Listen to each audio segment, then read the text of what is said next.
Hello. In this video we're going to be looking at Chapter 19, our first lecture within Chapter 19. We're going to be looking at lecture Learning Objective 1 for this lecture. So we're going to be looking at spontaneous processes, reversible processes, irreversible processes, isothermal processes, and recognizing spontaneous and non-spontaneous processes. Okay, so first, let's reiterate something hopefully you guys already remember from 1211. That's the first law of thermodynamics. I'm just going to put first law of thermo, but that's thermodynamics. This is, in any physical process, energy is conserved.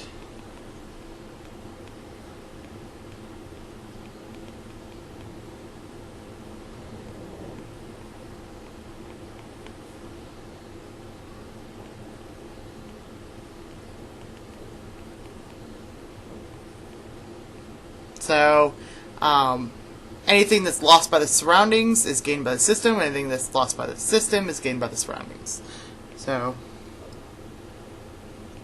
any energy lost by one, system or surroundings,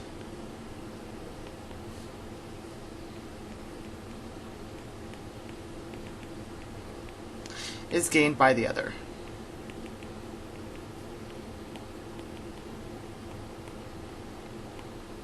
Okay, so we'd say that our delta H of our universe, which is delta H of our system plus delta H of our surroundings, would be equal to 0. We could also say that our delta E of our universe is equal to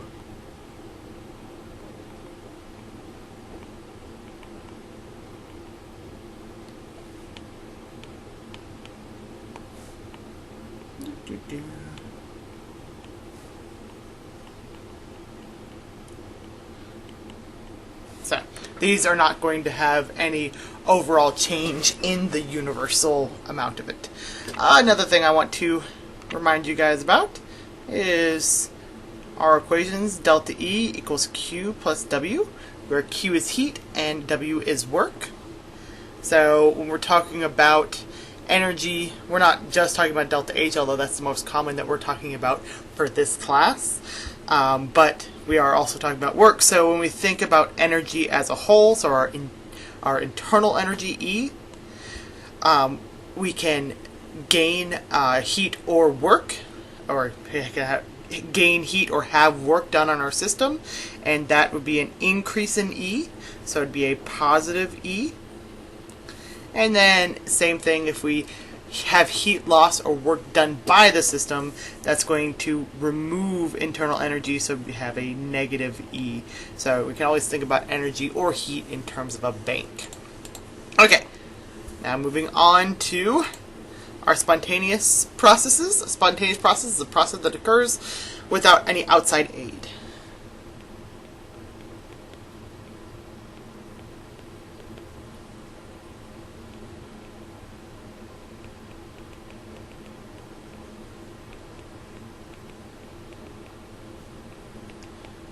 So it will occur on its own. It just, could be sped up, for instance. So when we're talking about spontaneous processes, we're not talking about kinetic processes. We're talking about whether a process will occur thermodynamically. A reversible process is a process that can be restored to its initial state or condition without changing the surroundings.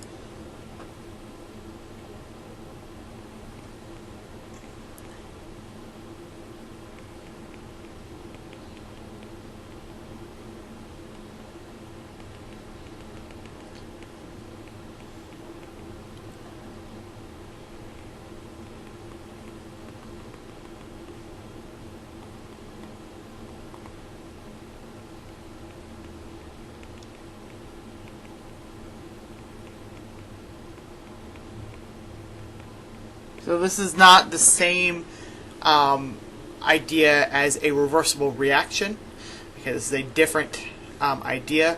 We generally look at, however, something like a state change as a reversible process, because you don't actually change the temperature when you're reversing between a solid to a liquid, liquid to a solid, if you're just looking at the state change itself.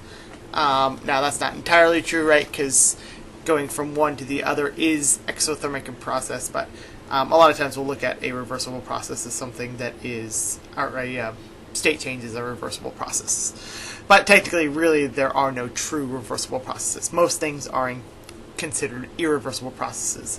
So we're leaving the surroundings change when the system is restored to the original state.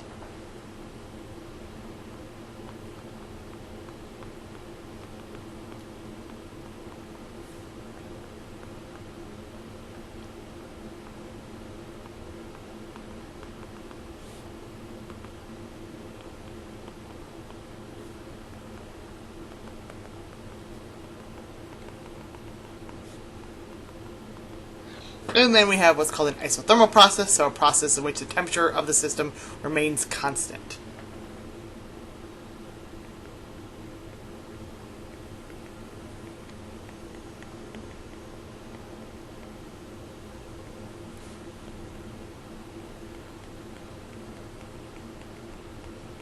So again, the whole idea of a phase change is definitely an isothermal process, because we do not change the temperature at all during that. There is some change of the surroundings, but the actual system does not change its temperature. Another thing we consider isothermal process is one where the transfer of heat into or out of the system happens so slowly that thermal equilibrium is maintained.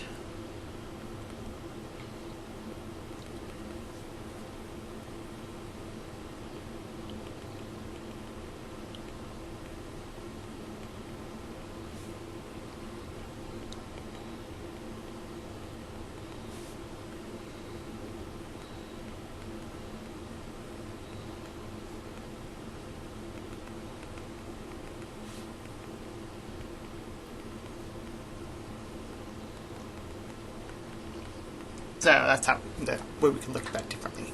Okay, spontaneous processes. These are going to be processes that are spontaneous in one direction. Or all spontaneous processes are processes that are spontaneous in one direction only.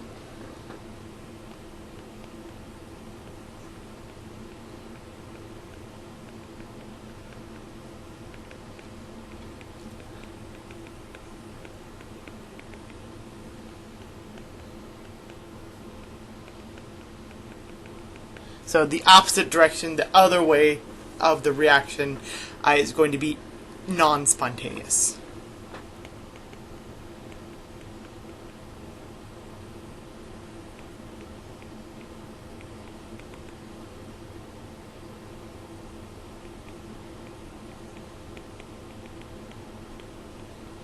So it's going to require energy or require something else. So some examples of spontaneous processes: ice melting at room temperature.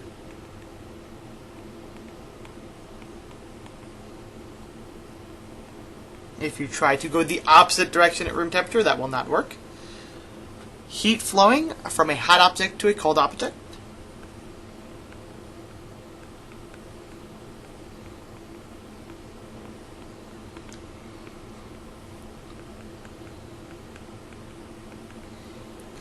And then the expansion of a gas when the volume is increased. There are many, many more, but these are just examples.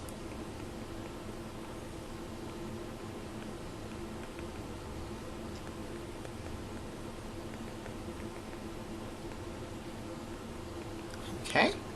Now, just because we have a spontaneous process, again, this is thermodynamics, so it has nothing to do with our rate, has nothing to do with kinetics.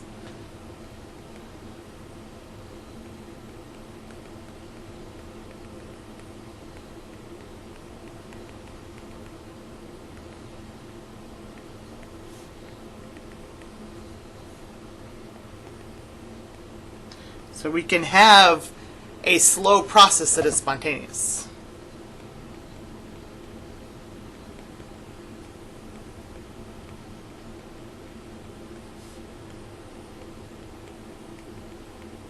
So just keep that in mind. And additionally, a non-spontaneous process is not impossible, it just requires outside help to occur.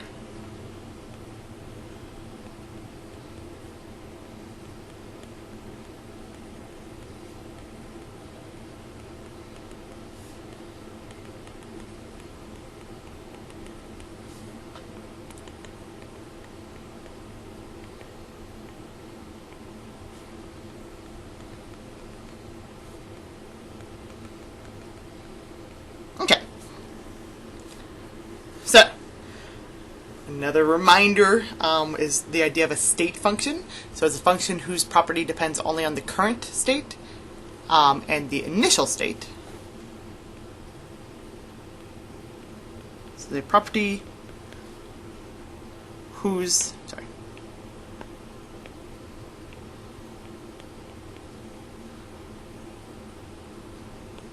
value only depends on the initial and final states, not the path to reach the condition.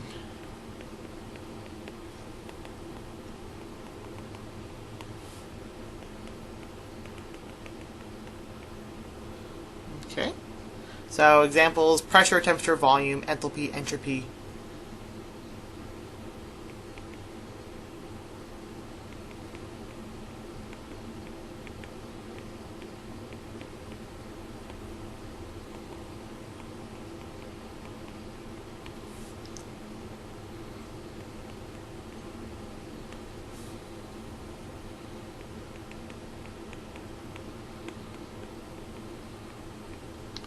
Okay, lots of different things.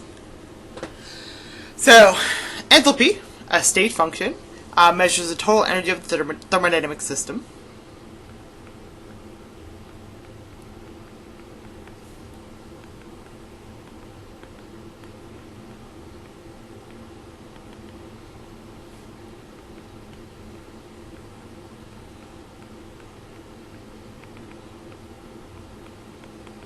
Right, so we're not thinking about work in this case, we're just thinking about heat. And when we're looking at these thermodynamic systems, we're usually talking about the energy of bonds.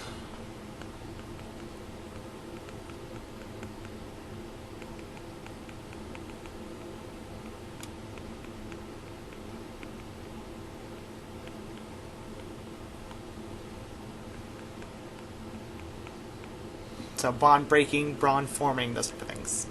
Entropy, that's our thermodynamic function that increases with the number of energetic equivalent states, or microstates.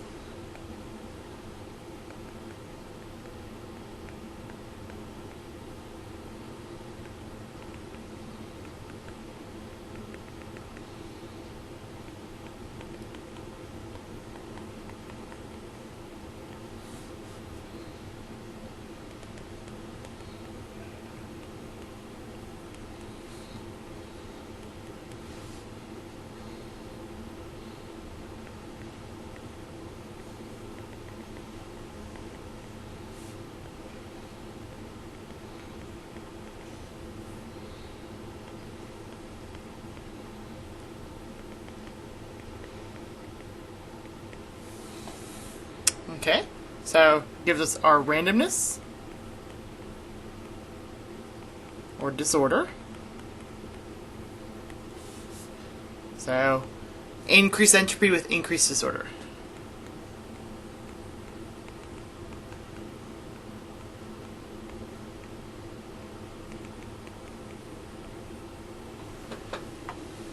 Okay.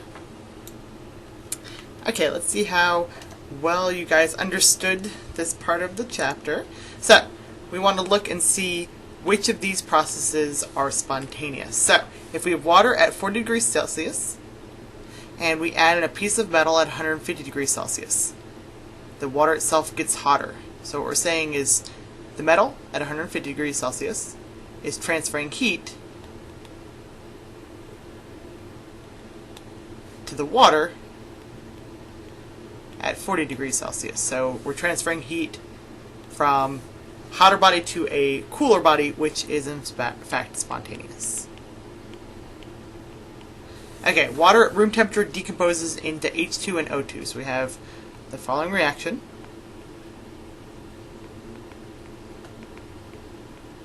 This reaction in this direction is non-spontaneous. The opposite direction is spontaneous. So the reverse reaction would be spontaneous.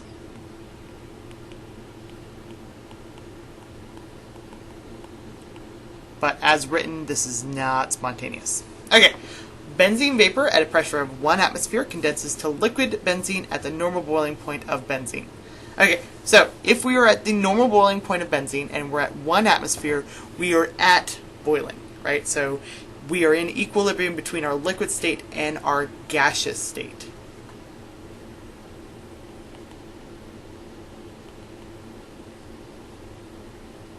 Right, so we have an equilibrium process. During this particular case, our delta G is 0.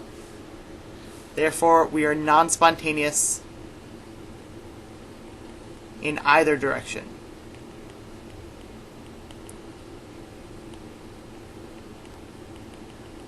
So our reaction, if we are at equilibrium, in this particular case, we'd have a 0 for delta G. So if we have a K equals to 1, like we have with this particular case, we would have a delta G that is 0. Okay, that is everything. Bye.